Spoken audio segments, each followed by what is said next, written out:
రస్కులతో ఈ విధంగా అయితే స్వీట్ అయితే తయారు చేసుకోండి. ముందుగా కొన్ని రస్కులు తీసుకొని ఇలాగా ఆయిల్‌లో మీడియం ఫ్లేమ్‌లోనే ఇలా ఫ్రై అయితే చేసుకోవాలి. ఇవన్నీ కూడా జాలి దాంట్లో వేసుకున్నారంటే ఎక్స్ట్రా ఆయిల్ అంతా కూడా మీకు కిందకైతే పోద్దనమాట.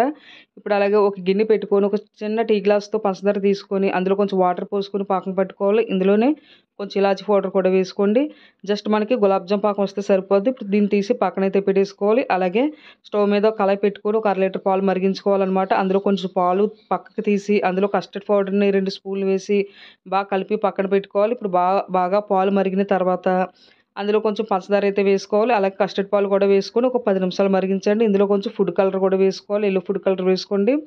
ఇప్పుడు ఒక 10 నిమిషాలు మరిగిన తర్వాత దీన్ని కూడా స్టవ్ ఆఫ్ చేసి పక్కన పెట్టుకొని ఇందాక మనం ఫ్రై చేసుకున్న రస్కులని పాకంలో ముంచి ఇవన్నీ కూడా ప్లేట్‌లో సెట్ చేసుకోవాలి. దీని మీద మనం పక్కన పెట్టుకున్న కస్టర్డ్ పాలు కూడా వేసుకొని బాగా చల్లార్చిన తర్వాత ఫ్రిడ్జ్‌లో పెట్టుకుంటే మనకి రస్క్ స్వీట్ అయితే రెడీ అయిపోద్ది. చాలా బావుంటది. ట్రై